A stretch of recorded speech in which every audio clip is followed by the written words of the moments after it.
నమస్కారం. City cable CPC న్యూస్కు స్వాగతం. ముందుగా ముఖ్యాంశాలు. ప్రజల సంక్షేమమే ధ్యేయంగా పాలన కొనసాగిస్తూ రాష్ట్ర అభివృద్ధికి కూటమి ప్రభుత్వ కృషి. కడపలో సుపరిపాలనలో తొలి అడుగు ఇంటింటికి మన ప్రభుత్వం కార్యక్రమంలో మంత్రి నిమ్మల రామనాయుడు వెల్లడి. దేశ ప్రధాని మోదీ పాలన తీరును వివరించి బీజేపీ బలోపేతానికి ప్రతి కార్యకర్త కృషి చేయాలి. పార్టీ నేతలు కార్యకర్తలకు పివిఎన్ మాధవ్ దిశానిర్దేశం. వైసీపీ నేత సతీష్ కుమార్ రెడ్డి వ్యాఖ్యలను తీవ్రంగా ఖండిస్తున్నాం. తమ పార్టీ నేతలను వ్యక్తిగతంగా విమర్శిస్తే ఊరుకునేది లేదని మాజీ ఎమ్మెల్సీ బీటెక్ రవి స్పష్టీకరణ.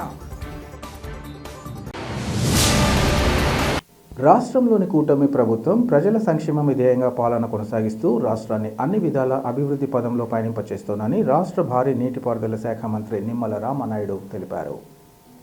కడప పర్యటనకు విచ్చేసిన మంత్రి రామనాయుడు నగరంలోని 35వ డివిజన్ నకాష్ ప్రాంతంలో టీడీపీ జిల్లా అధ్యక్షులు శ్రీనివాసరెడ్డితో కలిసి సుపరిపాలనలో తొలి అడుగు ఇంటింటికి మన ప్రభుత్వం కార్యక్రమాన్ని నిర్వహించారు.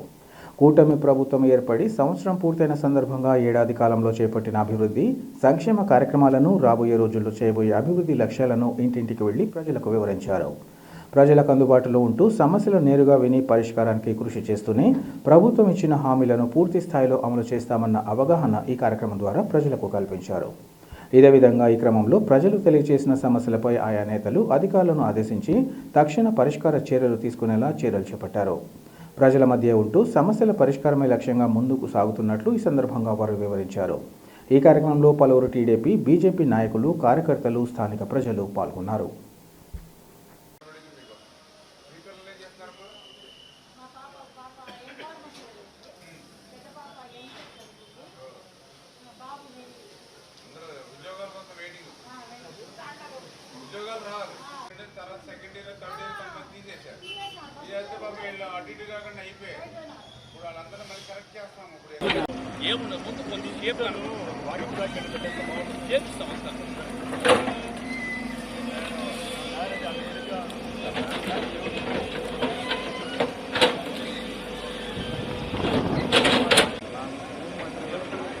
సుపరిపాలనలో తొలి అడుగు కార్యక్రమంలో భాగంగా ఈరోజు కడప నియోజకవర్గంలో మన శాసనసభ్యులు మాధవిరెడ్డి గారు యొక్క సారథ్యంలో మా శ్రీనివాసరెడ్డి గారు మన జిల్లా ఏదైతే మన తెలుగుదేశం పార్టీ అధ్యక్షులు వారి ఆధ్వర్యంలో జరుగుతున్నటువంటి ఈ కార్యక్రమంలో మరి ఏ వీధికి వెళ్ళినా, ఏ ఇంటికి వెళ్ళినా కూడా మంచి స్పందన, ఈ సంవత్సర పరిపాలన పట్ల పూర్తి స్థాయిలో సంతృప్తి ప్రజలందరూ కూడా వ్యక్తం చేస్తున్నటువంటి పరిస్థితి.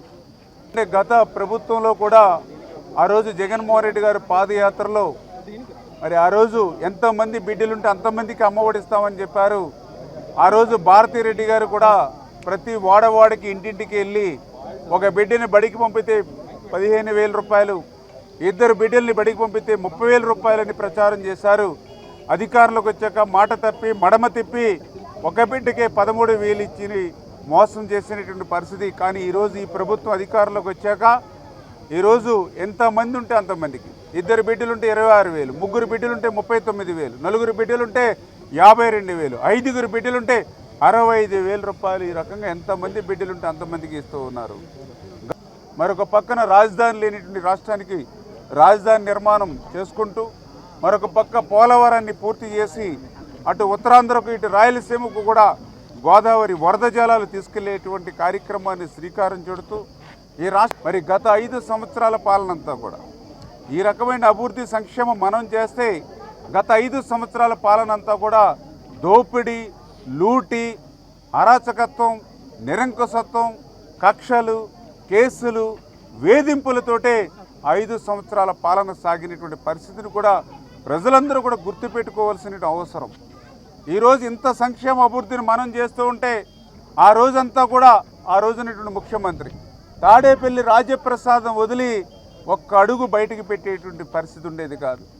ఎప్పుడైనా 100కో 1,00,00,000 ఒక్కసారి బయటికి రావాలని అంటే 30 యాక్ట్ అనేవాడు, 144 సెక్షన్ అనేవాడు, హౌస్ అరెస్టులు అనేవాడు, ముందస్తు అరెస్టులు అనేవాడు, బ్యారికేడ్లు మాటున, పరదాల మాటున ఆ రోజు ఉన్నటువంటి పరిస్థితి మనందరం కూడా చూసాం. హెలికాప్టర్లో ఆకాశంలోకి వెళ్తూ మరి కింద ట్రాఫిక్ని కూడా రోడ్ల మీద కంట్రోల్ చేసినటువంటి పరిస్థితిని కూడా ఆ రోజునటువంటి పాలనలో మనందరం కూడా చూసినటువంటి పరిస్థితి. మరి ఈ రకంగా సంక్షేమ అభివృద్ధిని పక్కన పెట్టి ప్రజల దగ్గరికి పోకుండా ఆ రోజునటువంటి ముఖ్యమంత్రి మంత్రులు చేసినటువంటి పనులు ఏంటి అంటే, ఏ రోజు లిక్కర్లో ఎంత వస్తుంది, ఏ రోజు ఇసుకలో ఎంత వస్తుంది, ఏ రోజు విలువైనటువంటి భూముల్ని అమ్ముకుంటే మనకు ఎంత వస్తుంది, ఏ రకంగా గనుల్ని కబ్జా చేస్తే ఎంతకు వస్తుంది, ఇటువంటి రోజువారీ లెక్కలు, రోజువారీ నెలవారీ మరి దోపిడీ లూటీ మీదే ఆ రోజు ప్రభుత్వం అంతా కూడా దృష్టి పెట్టినటువంటి పరిస్థితి. దానిలో భాగంగానే మీరు చూస్తారు, లిక్కర్కి సంబంధించి మరి ఆ రోజు పెద్ద ఎత్తున దోపిడీ ఏదైతే లూటీకి పాల్పడి మొన్న పెద్దిరెడ్డి రామచంద్రారెడ్డి గారు మా రాజమండ్రి సెంట్రల్ జైలు దగ్గర మాట్లాడుతూ చిలక పలుకులు పలుకుతూ ఉన్నాడు. ఆయన చాలా ఆశ్చర్యం కలిగినటువంటి పరిస్థితి. ఎందుకంటే ఆయన శాఖ ఏ మంత్రిగా పనిచేశారో ఎవరు చెప్పలేరు, కానీ పెద్దిరెడ్డి పేరు చెప్తే దొంగ ఓట్లు వేసేటువంటి శాఖ మంత్రిగానే ఆయన పేరు ఉన్నటువంటి పరిస్థితి. ఎందుకంటే ఆ రోజు నేను తిరుపతి ఉప ఎన్నికల్లో కూడా చూసాం, ఏదో ముఖ్యమంత్రి గారి సభకు తీసుకొచ్చినట్లుగా తండోపుతండాలుగా బస్సులు పెట్టి పొరుగు రాష్ట్రాల నుంచి ఇతర ప్రాంతాల నుంచి ఏ రకంగా అయితే ఆయన మరి దొంగ ఓట్లు వాళ్ళకి ఏదైతే ఐడి కార్డులు దొంగ ఐడి కార్డులు తయారు చేసేటువంటి కార్యక్రమం కానీ, అదేవిధంగా ఏదైతే ఆయన కూడా పర్యావరణ శాఖ అటవీ శాఖ మంత్రిగా చేశారు నాకు తెలుసుండి. నేను కూడా చూశాను, ఏదైతే గ్వాలియర్ నగరి GNSSని హంద్రీనివాకి లింక్ చేస్తానని చెప్పి ఆ రోజు మరి 100 కోట్ల రూపాయలు దోపిడీ. అందులో భాగంగా 3 రిజర్వాయర్లు. ఎక్కడా కూడా ఆ రిజర్వాయర్లకి భూములు ఇచ్చినటువంటి నిర్వాసితులకి ₹1 వాళ్ళకి పరిహారం నిమిత్తం ఇవ్వాల. కానీ ఆ యొక్క రిజర్వాయర్ల పేర్లు చెప్పి 100 కోట్ల రూపాయలు వీళ్ళు మరి డ్రా చేసుకొని మరి ఆ దోపిడీ చేసినటువంటి పరిస్థితి ఉంది. నిజంగా మీకు నీతి నిజాయితీ ఉంటే ఆ రోజు ఆ రిజర్వాయర్లకు సంబంధించి ఏదైతే ఎన్విరాన్మెంట్ క్లియరెన్స్ లేదని చెప్పి NGT నేషనల్ గ్రీన్ ట్రిబ్యునల్ ఆ రోజు 75 కోట్ల రూపాయలు ఫైన్ విధించింది. దేశ ప్రధాని నరేంద్ర మోదీ అమలు చేస్తున్న సంక్షేమ పథకాలు, అభివృద్ధి పనులు ప్రతి ఒక్కరికి తెలియజేసేలా పార్టీ శ్రేణులు తమ వంతుగా కృషి చేయాలని పార్టీ రాష్ట్ర అధ్యక్షులు PVN మాధవ్ పిలుపునిచ్చారు. జిల్లా పర్యటనలో భాగంగా కడప నగరంలోని ఆదిత్య కళ్యాణ మండపంలో ఏర్పాటు చేసిన బీజేపీ జిల్లా స్థాయి విస్తృత స్థాయి సమావేశంలో ఆయన పాల్గొని మాట్లాడారు. తాను రాష్ట్ర అధ్యక్షుడిగా రాష్ట్రంలో పర్యటించాలని నిర్ణయించుకున్నాక తొలుత తిరుమల తొలిగడప కడప జిల్లాను ఎన్నుకోవడం జరిగిందన్నారు. తెలుగు భాష వెలుగులకు తీసుకొచ్చిన ఘనత కడపకు దక్కుతుందని, వేలాది కీర్తనలు రాసిన తాళ్లపాక అన్నమాచార్యులు, ప్రజాకవి యోగి వేమన, తెలుగును ప్రపంచానికి తెలిసేలా కృషి చేసిన CP బ్రౌన్ వంటి మహనీయులు నడయాడిన గడ్డ కడప అన్నారు. కడప సాహిత్యం, చారిత్రక నేపథ్యమే కాక రాజకీయంగా కూడా ప్రాధాన్యత ఉన్న ప్రాంతమన్నారు. ప్రతి వ్యక్తికి బీజేపీ దేశం కోసం చేసే కృషిని చేసేలా కార్యకర్త పార్టీ పనిచేయాలన్నారు. ప్రధాని నరేంద్ర మోదీ సారథ్యంలో భారత్ అధునాతన నిర్మాణం జరిగిందని, నరేంద్ర మోదీ లక్ష్యం ఒక వ్యక్తి జీవితంలో అవసరమైన ప్రతి ఒక్కటి అందించడమేనన్నారు. ప్రతి గ్రామానికి 2-3 కోట్లతో నిధులు సమకూర్చిన ఘనత మోడీకే దక్కుతుందన్నారు. రాయలసీమ అభివృద్ధికి అనేక కార్యక్రమాలు జరుగుతున్నాయని, పార్టీ కోసం సుదీర్ఘకాలంగా సేవలు అందిస్తున్న వారికి తగిన గుర్తింపు వచ్చేలా కృషి చేస్తామన్నారు. సాధారణ కార్యకర్తలను గుర్తించి పదవులు కట్టబెట్టిన ఘనత బీజేపీకి దక్కిందన్నారు. కూటమిలో బీజేపీ భాగస్వామి మాత్రమేనని, ప్రభుత్వం నడిపేది టీడీపీయేనని తెలిపారు. రాబోయే స్థానిక ఎన్నికల్లో బీజేపీ జెండా ఎగురవేయాలని పిలుపునిచ్చారు. అందరం కలిసి బీజేపీ బలోపేతానికి కృషి చేయాలని పిలుపునిచ్చారు. అంతకుముందు ఆయన దేవుని కడపలోని శ్రీ వెంకటేశ్వర స్వామి ఆలయాన్ని చేరుకుని స్వామివారిని దర్శించుకుని ప్రత్యేక పూజలు నిర్వహించారు. ఈ కార్యక్రమంలో పలువురు ఎమ్మెల్యేలు తదితరులు పాల్గొన్నారు.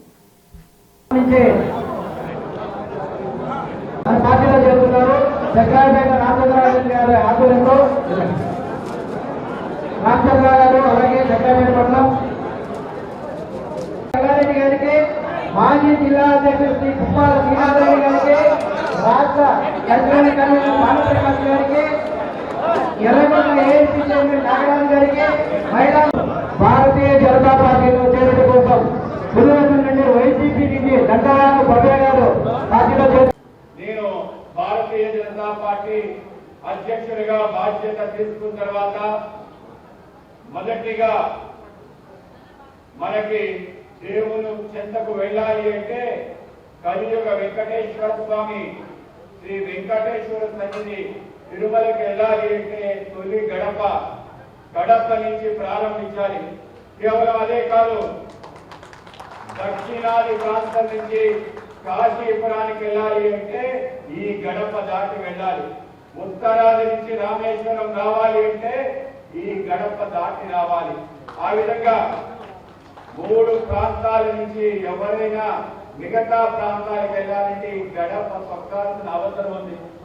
కనుకనే భారతీయ జనతా పార్టీ రాష్ట్ర అధ్యక్షుడిగా బాధ్యత స్వీకరించిన నేను ఈ యొక్క రాష్ట్ర పర్యటన చేయాలంటే ఉత్తరానికి వెళ్ళాలా, దక్షిణానికి వెళ్ళాలా, మొత్తం సమూలాగ్రంగా ఆంధ్రప్రదేశ్ పర్యటన చేయాలి అంటే ఎంచుకున్న ప్రాంతం మన తొలి గడప, దేవుని గడప, కడప జిల్లా. మన కడప జిల్లా రాజకీయానికే కాదు, మన తెలుగు భాషకి ఈరోజు ప్రాచీన హోదాకి రావడానికి కారణమైందని తొలి తెలుగు శాసనం మన ప్రాంతంలోనే దక్కి మన భాషకి అత్యున్నత స్థానం, క్లాసికల్ లాంగ్వేజ్ స్టేటస్ దేశంలో వచ్చిన 3 భాషల్లో తెలుగు భాష రావడానికి కడప జిల్లా కారణం. కడప జిల్లాలోనే తమ పార్టీ అధినేత చంద్రబాబు నాయుడు, ఆయన తనయుడు లోకేష్ బాబులను వైసీపీ నేత సతీష్ కుమార్ రెడ్డి విమర్శించడం తీవ్రంగా ఖండిస్తున్నామని మాజీ ఎమ్మెల్సీ బీటెక్ రవి మండిపడ్డారు. కడప నగరంలోని ఆర్ఎన్బి అతిథి గృహంలో ఏర్పాటు చేసిన విలేకరుల సమావేశంలో ఆయన మాట్లాడారు. నారా లోకేష్ ఏనుగు లాంటి వారని, అలాంటి నేతను చూసి కుక్కలు మురుగుతున్నట్లు మీరే మాట్లాడుతున్నారన్నారు. సతీష్ రెడ్డి వెంట వెళ్ళింది 5% మాత్రమేనని, 95% క్యాడర్ తమతోనే ఉందన్నారు. లోకల్ బాడీ ఎన్నికల్లో పోటీకి భయపడే సతీష్ కుమార్ రెడ్డి పారిపోయారన్నారు. తనది ఫ్యాక్షన్ నేపథ్యం ఉన్న కుటుంబమని, వైఎస్ రాజారెడ్డి హత్య కేసులో నీ పేరు చంద్రబాబు పుణ్యాన తొలగించిన విషయం గుర్తులేదా అని ప్రశ్నించారు. పదవి కోసం మీరు చేస్తే ఒకలా, ఇతరులైతే ఒకటా అని ప్రశ్నించారు. లోకేష్ బాబుకు సతీష్ రెడ్డిని టార్గెట్ చేయాల్సిన అవసరం లేదన్నారు. 25 సంవత్సరాలు ఇన్ఛార్జిగా పనిచేసిన వ్యక్తి పార్టీని వీడినా జగన్ మెజార్టీని తగ్గించలేమా తెలుసుకోవాలన్నారు. నీ సొంత మండలంలోనే కాదు, నీ సొంత బూత్లో తమకు మెజార్టీ వచ్చింది వాస్తవమేనన్నారు. లోకేష్కు నిద్రలేని రాత్రులు అంటున్న సతీష్ రెడ్డికే నిద్రలేని రాత్రులు ఉన్నాయని ఆయన అన్నారు. తర్వాత మొన్న వచ్చేసి మేము సతీష్ రెడ్డి గారి గురించి మాట్లాడినప్పుడు కూడా అందులో క్లియర్గా మేము ఆయనతో కలిసి ఒక 20-25 సంవత్సరాలు ఆయనతో కలిసి పనిచేశాము, ఆయనతో కలిసి జర్నీ చేశాము ఒకటే పార్టీలో. తర్వాత ఆయన్ని ఏదన్నా విమర్శించాలంటే మా మనసు కూడా అంటే కొంచెం స్టెబిలైజ్ చేసుకొని అంగీకరించాలా, ఆయన ఏదంటే అది మాట్లాడుతున్నాడు కాబట్టి దానికే కొంత మాకు సమయం పట్టింది అని మేము క్లియర్గా చెప్తే దాన్ని కూడా ఆయన వ్యంగ్యంగా అంటే దొంగలు పడిన నెలకు కుక్కలు మురిగినట్టు తర్వాత ఇప్పుడు వచ్చి ప్రెస్ మీట్ ఇస్తారని దాన్ని కూడా అది కాదు వ్యంగ్యంగా మాట్లాడడం. ఇది అసలు అందులో ఆ సామెత కూడా తప్పే. ఆయన చెప్పింది దొంగలు పడిన 6 నెలలకు అనేది సామెత, అది కూడా తెలియకుండా దొంగలు పడిన నెలకు అన్నాడు. సరే ఏదైనా మేము కాదు మురిగేది, లోకేష్ అనే ఒక ఏనుగును చూసి ఆ తర్వాత వైఎస్ఆర్సీపీ మీలాంటి కుక్కలంతా కూడా ఆ ఏనుగును చూసి మరుగుతున్నారు అంతే తప్ప మేమేమి దొంగల పడిన 6 నెలలకు కాదు. మేము క్లారిటీ కూడా ఇచ్చాం. మీ మీద మాట్లాడాలంటే కొంచెం మాకు కూడా అంటే కొంచెం అది సమయం తీసుకోవాల్సి వచ్చింది, ఎందుకంటే ఒకటే దాంట్లో పనిచేసినాం కాబట్టి. తర్వాత నా గురించి వ్యక్తిగతంగా రామలింగారెడ్డిని ఏదో హత్య చేసి ఏదో పదవి కోసం అది ఇదని మాట్లాడాడు. అంటే ఇప్పుడు కొత్తగా ఏందో అంటే నువ్వేదైనా చేసి నేను రిటాలియేషన్ చేస్తానో లేదంటే నాదేందో నన్నేదో ఒక ఫ్యాక్షన్ టైప్గా సృష్టించాలనో ఇతను ఇప్పుడు ఏంది మా ఊరే ఫ్యాక్షన్ నేపథ్యం ఉండే ఊరు, మేము ఫ్యాక్షన్ కుటుంబం నుంచే వచ్చినామని నేనే బహిరంగంగా చెప్తాను. ఆయన ఇంకోటి కూడా మర్చిపోయినాడు, అంతకుముందు మా ఊరు పెద్దరవెన్న మీద కూడా అటాక్ జరిగింది, అవన్నీ కూడా ఆయన మర్చిపోయినాడు. అప్పుడు పరిస్థితులను బట్టి దాన్ని బట్టి మేము ఏదో మా ఫ్యామిలీ మీటింగు మా ఊర్లో ఉండే గ్రూప్ని అంతా డిస్కస్ చేసుకొని అప్పట్లో ఏది మంచి ఏది చెడ్డో ఆ నిర్ణయం అప్పుడు తీసుకుంటాం. నిజంగానే ఒక మర్డర్ కేసులో తర్వాత ఉంటానే ఆ మర్డర్ కేసు నా మీద పడేటట్టయితే నాకు కోర్టు క్లీన్ చిట్ ఇచ్చింది. అలాగైతే అసలు వైఎస్ రాజారెడ్డి హత్య కేసులో సతీష్ రెడ్డి వచ్చేసి ముద్ద ఎఫ్ఐఆర్లో ఉన్నాడు.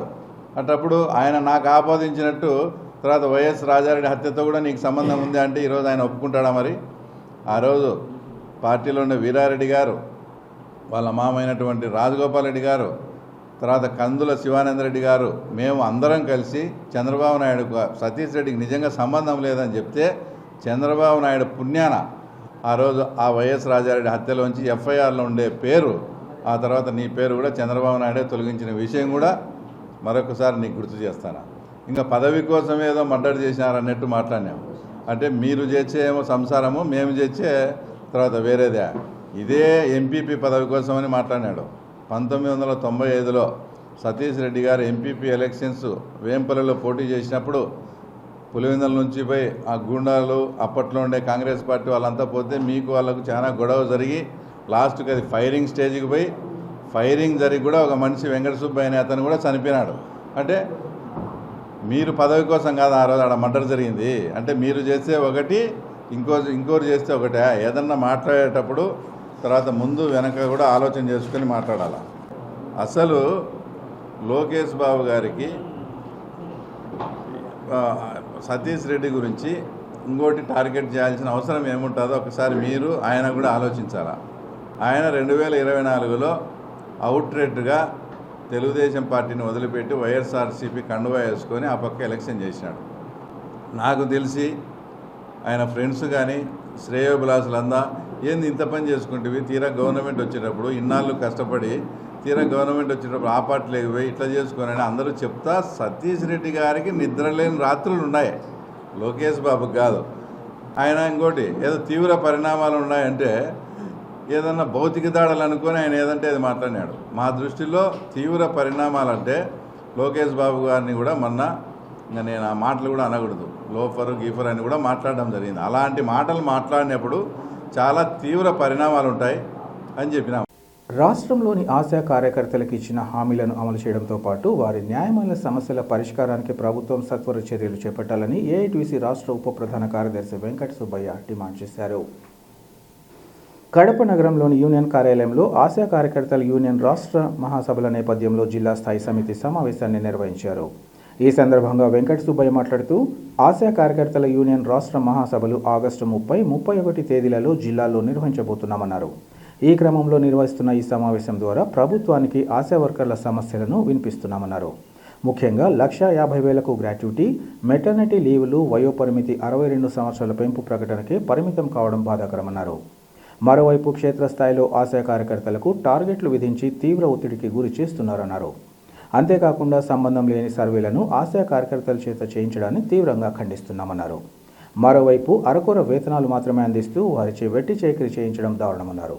ఈ క్రమంలో ఆశా కార్యకర్తల రాష్ట్ర మహాసభల్లో వీరి సమస్యల పరిష్కారానికి కార్యాచరణ ప్రణాళిక రూపొందించి ఉద్యమ బాట పట్టేలా ముందుకు సాగుతున్నట్లు చెప్పారు. అందరికీ నమస్కారం. నా పేరు ఎస్ వెంకట సుబ్బయ్య, ఏఐటీసీ రాష్ట్ర ఉప ప్రధాన కార్యదర్శి, అలాగే ఆశా వర్కర్స్ యూనియన్ రాష్ట్ర గౌరవాధ్యక్షుడిని. ఈరోజు కడపలో ఆశా కార్యకర్తల రాష్ట్ర యూనియన్ కౌన్సిల్ సమావేశం జరుగుతూ ఉంది. ముఖ్యంగా ఆశా కార్యకర్తల యూనియన్ రాష్ట్ర మహాసభలు ఆగస్టు 30, 31 తేదీలలో ఇక్కడ కడప జిల్లాలో నిర్వహించబోతున్నాము. దానికి సంబంధించినటువంటి ఏర్పాట్లు, దానికి సంబంధించినటువంటి కార్యాచరణ ఇవన్నీ మాట్లాడుకోవడానికి ఇక్కడ సమావేశము ఏర్పాటు చేయడం జరిగింది. ఈ పత్రికా సమావేశంలో నాతో పాటు మా యూనియన్ రాష్ట్ర అధ్యక్షులు పి సుభాష్ని, అలాగే మా యూనియన్ గౌరవాధ్యక్షులు జి వేణుగోపాల్ గారు, అలాగే మా యూనియన్ జిల్లా అధ్యక్షురాలు జి మరియమ్మ గారు అందరూ కూడా పాల్గొంటున్నాము. ఈరోజు ముఖ్యంగా రాష్ట్ర ప్రభుత్వం ఆశా వర్కర్లకు ఇచ్చినటువంటి వాగ్దానాలను మరి తుంగలో తొక్కుతా ఉంది. ఏదైతే చంద్రబాబు నాయుడు ప్రభుత్వం, కూటమి ప్రభుత్వం అధికారంలోకి వచ్చిన వెంటనే చాలా ఆశా కార్యకర్తలకు మరి వరాల జల్లు కురిపిస్తున్నామని పత్రికలు నిండా రాపించుకున్నారు. ఏ వరాల జల్లు కురిపిస్తానో ఏమో నాకైతే అర్థం కావట్లేదు.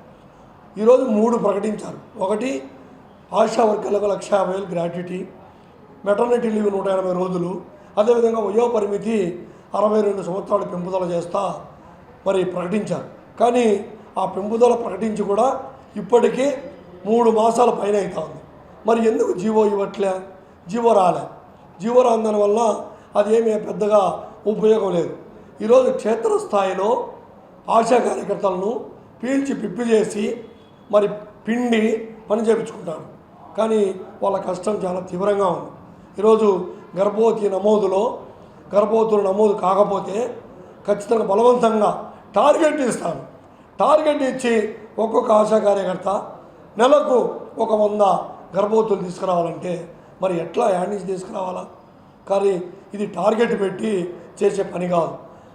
వాళ్ళను గర్భవతులుగా కొత్తగా పెళ్ళిళ్ళైన వాళ్ళను, మరి సంతానం కలిగే వాళ్ళను, మరి వాళ్ళకై వాళ్ళు ఉత్సాహవంతులు, ఇంట్రెస్ట్గా ఉండేవాళ్ళు వచ్చి చెప్పి రాపించుకోవాలి తప్ప ఆశా వర్కర్లు తేలేదని ఆశా కార్యకర్తలు మెమో ఇవ్వడం సరైనది కాదు.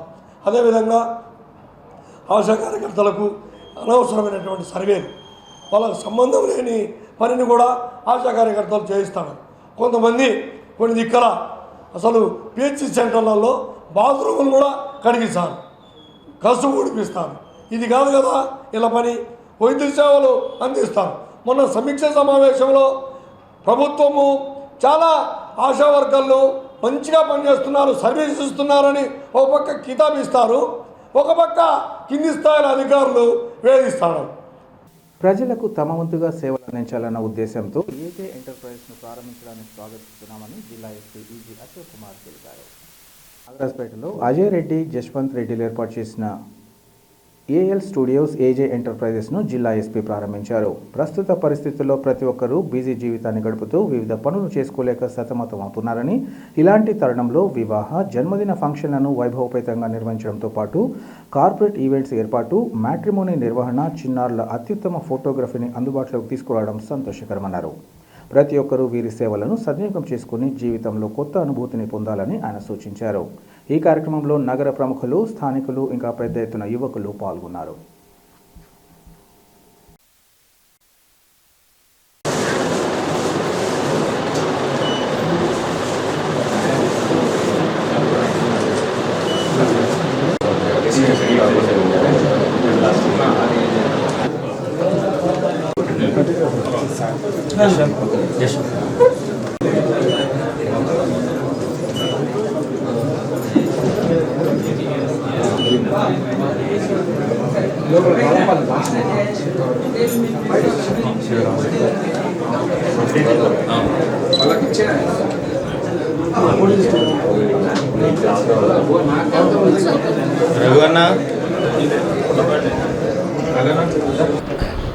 ఈరోజు ఏఎల్ స్టూడియోస్ ఓపెనింగ్లో భాగంగా అజయ్ ఏర్పాటు చేసినటువంటి ఏఎల్ స్టూడియో ఓపెనింగ్కి రావడం జరిగింది. I wishing them all the best and సక్సెస్ఫుల్గా ఇది నడవాలనేసి కోరుకుంటా ఉన్నాను. కడపలో ఉన్నటువంటి అందరూ ఫోటోగ్రాఫర్స్ కూడా ఇక్కడికి రావడం జరిగింది అండ్ వాళ్ళకందరికీ కూడా వెల్ విషెస్ తెలియజేస్తూ ఉన్నాను. అజయ్ ఫోటోగ్రఫీని కూడా చూడడం జరిగింది. వాళ్ళు తీస్తున్నటువంటి varieties, candid photography, still photography ఇవన్నీ కూడా బాగా హై క్వాలిటీతో ఉన్నాయి. అదేవిధంగా వాళ్ళకు లైఫ్లోనూ ప్రొఫెషన్లోనూ మంచి సక్సెస్ రావాలనేసి కోరుకుంటా ఉన్నాను. Thank you very much. ప్రముఖ బంగారు ఆభరణాల విక్రయ సంస్థ జోస్ అల్కాస్ అందిస్తున్న ఆఫర్లను ప్రజలు సద్వినియోగం చేసుకోవాలని సంస్థ ప్రతినిధులు కోరారు. కడప నగరం ఆర్టీసీ బస్టాండ్ వద్ద గల జోస్ అల్కాస్ షోరూంలో సంస్థ ప్రతినిధులు, కొనుగోలుదారులు మీడియాతో మాట్లాడారు. ప్రస్తుతం జోస్ అల్కాస్లో చైన్ ఫెస్ట్ కొనసాగుతుందన్నారు. ఈ సందర్భంగా కొనుగోలుదారులను ప్రోత్సహిస్తూ 5% తరుగులో విక్రయాలు సాగిస్తున్నామన్నారు. ఈ ఆఫర్ జూలై 25 నుంచి ఆగస్టు 15 వరకు కొనసాగుతుందన్నారు. అంతేకాకుండా ఆభరణాల కొనుగోలుపై ప్రత్యేక డిస్కౌంట్తో పాటు ప్రతి వారం జరిగే లక్కీ డ్రాలో రెఫ్రిజిరేటర్, వాషింగ్ మెషిన్, టీవీ వంటి విలువైన బహుమతులు అందజేస్తున్నామన్నారు. నాణ్యమైన ఆభరణాలకు పేరుగాంచిన జోస్ అల్కాస్ అందిస్తున్న డిస్కౌంట్లను నగరవాసులు సద్వినియోగం చేసుకోవాలని వారు కోరారు. అలాగే సంస్థ అందిస్తున్న ఆఫర్ల పట్ల కొనుగోలుదారులు తమ సంతృప్తి వ్యక్తం చేస్తూ ధన్యవాదాలు తెలిపారు. ఈ కార్యక్రమంలో షోరూమ్ మేనేజర్తో పాటు సిబ్బంది పాల్గొన్నారు.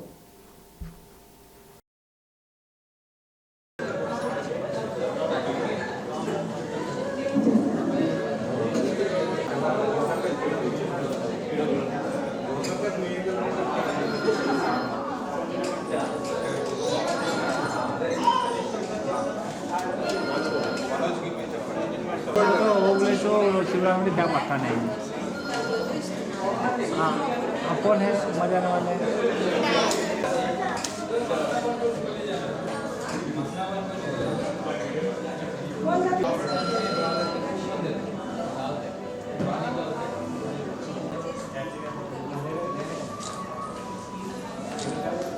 హలో ఎవ్రీవన్, మేము ఈరోజు జోస్ అల్కాస్కి విజిట్ అయ్యాము. ఈ షోరూంలో చైన్ ఫెస్ట్ ఆఫర్ నడుస్తుంది. ఆఫర్లో చైన్ పైన ఫ్లాట్ 5% తరుగుతో ఇస్తున్నారు. కావున అందరూ యూటిలైజ్ చేసుకోవాల్సిందిగా కోరుతున్నాము. Thank you. Good evening to all. మన జోసాలుకా షోరూంలో చైన్ ఫెస్ట్ రన్ అవుతుంది. ఈ ఆఫర్ వచ్చేసి జూలై 25 టు ఆగస్ట్ 17 వరకు ఉంటుంది. ఈ ఆఫర్లో మెయిన్ మనకి చైన్స్ పైన ఫ్లాట్ 5% వరకు తరుగులలో వస్తాయి. కాబట్టి ప్రతి ఒక్కరూ యూటిలైజ్ చేసుకోవాల్సిందిగా కోరుకుంటున్నాము. అలాగే ప్రతి పర్చేస్ పైన మంచి గిఫ్ట్స్ కూడా ఉన్నాయి. దాంతోపాటు లక్కీ డ్రా కూడా తీస్తున్నాము. ఈ లక్కీ డ్రాలో ఏంటంటే ఫ్రిడ్జ్, వాషింగ్ మిషన్, టీవీ ఇలాంటివి ఈ వీక్లీ వన్స్ తీస్తాము. దీంట్లో ఈ బహుమతులు కూడా పొందవచ్చు. కాబట్టి ప్రతి ఒక్కరూ యూటిలైజ్ చేసుకోవాల్సిందిగా కోరుకుంటున్నాం. Thank you so much. భవిష్యత్తు తరాల కోసం ప్రతి ఒక్కరూ కనీసం ఒక మొక్కను నాటి వాటి సంరక్షణ బాధ్యతను చేపట్టాలని నగరపాలక సంస్థ అడిషనల్ కమిషనర్ రాకేష్ చంద్ర పిలుపునిచ్చారు. కడప నగరం 48వ డివిజన్ కృపా కాలనీలో న్యూ నేటివ్ కృపా మినిస్ట్రీస్ అధ్యక్షులు పాస్టర్ మహేష్, సిస్టర్ శాంతమ్మల ఆధ్వర్యంలో చర్చి వద్ద మొక్కలు నాటే కార్యక్రమం సీసీ కెమెరాలు ప్రారంభోత్సవాన్ని నిర్వహించారు. ఈ సందర్భంగా ముఖ్య అతిథులుగా విచ్చేసిన నగరపాలక సంస్థ అడిషనల్ కమిషనర్ రాకేష్ చంద్ర మాట్లాడుతూ కృపా కాలనీలో మొక్కలు నాటే కార్యక్రమం పాస్టర్ మహేష్ ఏర్పాటు చేయడం అభినందనీయమన్నారు. ముఖ్యంగా కృపా కాలనీ, బుడగజంగం కాలనీలోని సమస్యలను కమిషనర్ దృష్టికి తీసుకెళ్లి మౌలిక సదుపాయాలు కల్పించేందుకు కృషి చేస్తామన్నారు. జిల్లా ప్రజల కోసం ప్రార్థనలు చేయాలని ఈ సందర్భంగా ఆయన కోరారు.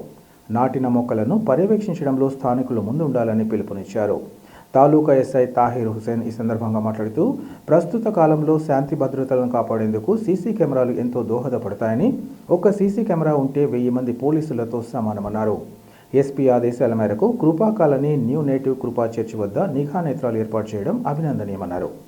ఎలాంటి అవాంఛనీయ సంఘటనలు జరగకుండా పోలీసు యంత్రాంగం ఎల్లప్పుడూ పర్యవేక్షిస్తుందని, ముఖ్యంగా చిన్నారులు మొబైల్ ఫోన్లకు దూరంగా ఉంటూ విద్య వైపు అడుగులు వేయాలని వారు సూచించారు. ఈ కార్యక్రమంలో దైవజనులు అశోక్ కుమార్ తదితరులు పాల్గొన్నారు.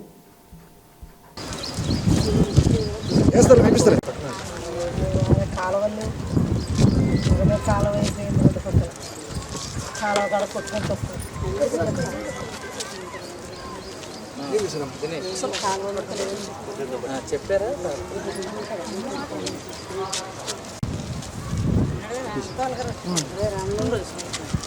అప్పుడు వరకు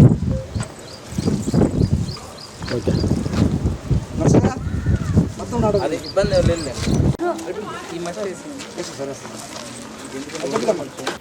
అందరికీ నమస్కారం అండి. మన కృపా మినిస్ట్రీస్ కృపా కాలనీలో ఈ చర్చ్ ఆధ్వర్యంలో మొక్కలు నాటే కార్యక్రమం, అలాగే ఆ శాంతి భద్రతలకు సంబంధించి సీసీ కెమెరాను కూడా ఈరోజు ప్రారంభోత్సవం చేసుకోవడానికి మన తాలూకా ఎస్ఐ హుసేన్ గారు, అలాగే సంఘ కాపురి మహేష్ గారు, సంఘస్థులు, స్థానికులు అందరూ కూడా పాల్గొనడం జరిగింది. మరి ముఖ్యంగా ఇక్కడున్న మౌలిక సదుపాయాలు చూసినప్పుడు రోడ్లు కానీ, డ్రైన్లు కానీ కనీసమైన పరిస్థితులు కూడా లేవు. వీటన్నిటిని కూడా మేము మా దృష్టిలో పెట్టుకొని మా పై అధికారులకు, కమిషనర్ గారికి, ఇంకా ప్రజాప్రతినిధుల దృష్టి కూడా తీసుకొని వెళ్ళి వీరు అడిగిన దానికి కూడా కృషి చేస్తాం. మొదటగా మొక్కల గురించి అడిగినప్పుడు ఆ మొక్కలు నాటడం అయితే ఈ పరిస్థితుల్లో చాలా అవసరం. పర్యావరణాన్ని కాపాడుకునే బాధ్యతను తీసుకున్నందుకు పాస్టర్ గారికి మరి ముఖ్యంగా నమస్కారాలు తెలియజేసుకుంటున్నాను. ఈరోజు కృపా కాలనీలో న్యూ నేటివ్ కృపా చర్చికి ప్రారంభోత్సవానికి మరియు అదేవిధంగా ఇక్కడ జరుగుతున్నటువంటి సీసీ కెమెరాల ప్రారంభోత్సవానికి, అదేవిధంగా మొక్కలు నాటే కార్యక్రమానికి ఫస్ట్గా మమ్మల్ని ఇన్వైట్ చేసినందుకు థ్యాంక్ యూ అండి.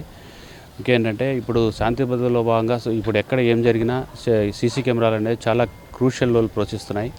ప్రతి ఒక్కరు కూడా సీసీ కెమెరాలు బిగించుకోవాలని ఉద్దేశంతో మా ఎస్పీ గారు ప్రతి ఒక్క మాకు ఇన్స్ట్రక్షన్స్ ఇచ్చి, అదేవిధంగా మా సిఐ గారు, మా డిఎస్పీ గారి ఆధ్వర్యంలో చెప్పి ఈ విధంగా మేము వీరికి చెప్తూ మా దగ్గర నుంచి ఒక నోటీస్ తీసుకున్న తర్వాత వీళ్ళు దాన్ని తీసుకొని అదేవిధంగా మా యొక్క రిక్వెస్ట్ని మన్నించి మాకు కెమెరాలు మా యొక్క రిక్వెస్ట్ని మన్నించి కెమెరాలు ఏర్పాటు చేసినారు.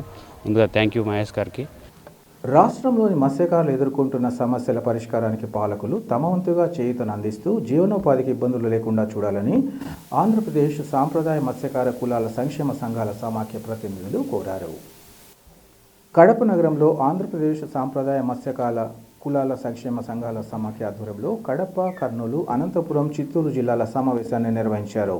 ఈ సందర్భంగా వారు మాట్లాడుతూ మత్స్యకారుల జీవితాలు తీవ్ర దుర్భర స్థితిలో ఉన్నాయని, చేపలు పట్టడం తప్ప మరే వృత్తి చేతకాని వీరికి బాధలు వర్ణనాతీతంగా ఉన్నాయన్నారు. చేపలు గుడ్లు పెట్టే పరిస్థితులు, వీరు పస్తులతో కాలాన్ని గడపాల్సిన పరిస్థితులు నెలకొన్నాయని ఆవేదన వ్యక్తం చేశారు. అంతేకాకుండా రోజువారీగా కులవృత్తి చేసుకుని జీవనం సాగిస్తున్న వీరికి అనేక సమస్యలు పట్టి పీడిస్తున్నాయన్నారు. వేటకు వెళితే తిరిగి వస్తారో లేదో అనే పరిస్థితులు నెలకొన్నాయన్నారు. ఇటువంటి తరుణంలో ప్రభుత్వాలు మత్స్యకారుల సంక్షేమానికి అన్ని విధాల కృషి చేయడంతో పాటు వృత్తిపరంగా కూడా తమ వంతుగా తోడ్పాటు అందించి ఆదుకోవాలని వారు కోరారు. ఈ కార్యక్రమంలో రాయలసీమ ప్రాంతానికి చెందిన సమాఖ్య నాయకులు, మత్స్యకార సంఘాల ప్రతినిధులు, పెద్ద ఎత్తున మత్స్యకారులు పాల్గొన్నారు.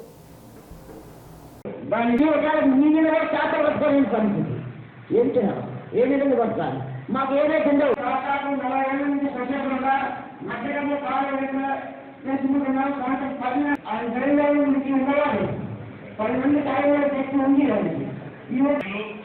మన తెలుగుదేశం పార్టీ పెద్ద సంఘటన జిల్లా అధ్యక్షులు ఐదుగురు సొసైటీ ప్రెసిడెంట్ వేదికపై కావాల్సిందిగా కోరుతున్నారు.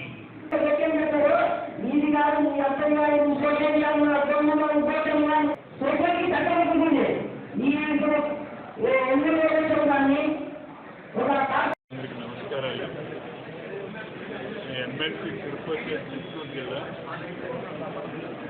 తిరుపతిలోనే సాంప్రదాయ మత్స్యకార ఐక్యవేదిక మేమే స్టార్ట్ చేస్తాం. ఆ రోజు మోపిదేవి గారు, కొల్లు రవీంద్ర గారు, బాబు గారు అంతా రావడం జరిగింది.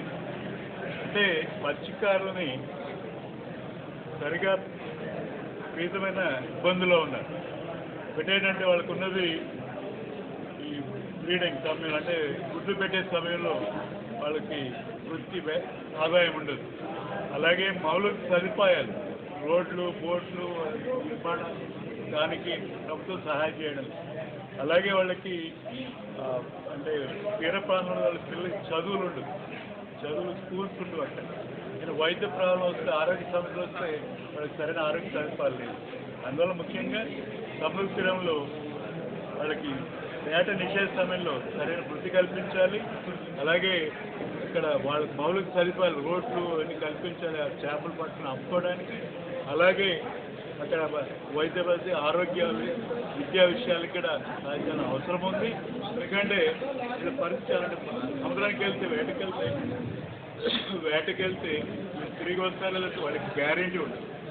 అలాగే ఈరోజు అంటే సాంప్రదాయ మత్స్యకారుల ఐక్యవేదిక, దీంట్లో మత్స్యకారులు, వన్యకుల క్షేత్రీయులు, వన్యరేట్లు, మల్లెరేట్లు, అగ్నికుల క్షేత్రీయులు అందరూ కలిసి ఈ ఐక్యవేదిక ఏర్పాటు జరిగింది.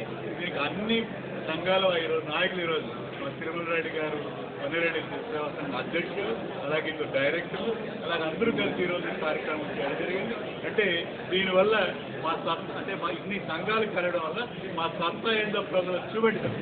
అందుకని ఆ రోజు ఫిజికల్ హ్యాండ్స్ అన్ని ఆర్గనైజ్ చేశారు, కానీ ఈరోజు ఆ పరిస్థితి లేదు. కాబట్టి మేము మత్స్యకారులు గుర్తున్న ఆవశ్యకత ఉంది. దీనికోసం ఎంతో మేము పోరాటం కలిసి అన్ని సంఘాలు కలిసి ఈరోజు డిమాండ్ చేస్తున్నాం. తప్పకుండా ప్రభుత్వాలు ఆవశ్యకత ఉంది, ఈరోజు డిమాండ్ జరుగుతుంది. వార్తలు ముగించే ముందు ముఖ్యాంశాలు మరోసారి. ప్రజల సంక్షేమమే ధ్యేయంగా పాలన కొనసాగిస్తూ రాష్ట్ర అభివృద్ధికి కూటమి ప్రభుత్వ కృషి. కడపలో సుపరిపాలనలో తొలి అడుగు, ఇంటింటికి మన ప్రభుత్వం కార్యక్రమంలో మంత్రి నిమ్మల రామనాయుడు వెల్లడి. దేశ ప్రధాని మోదీ పాలన తీరును వివరించి బీజేపీ బలోపేతానికి ప్రతి కార్యకర్త కృషి చేయాలి. పార్టీ నేతలు, కార్యకర్తలకు పివిఎన్ మాధవ్ దిశానిర్దేశం. వైసీపీ నేత సతీష్ కుమార్ రెడ్డి వ్యాఖ్యలను తీవ్రంగా ఖండిస్తున్నాం. తమ పార్టీ నేతలను వ్యక్తిగతంగా విమర్శిస్తే ఊరుకునేది లేదని మాజీ ఎమ్మెల్సీ బీటెక్ రవి స్పష్టీకరణ. సిటీ కేబుల్ సిపిసి న్యూస్ ఇంతటితో సమాప్తం. నమస్కారం.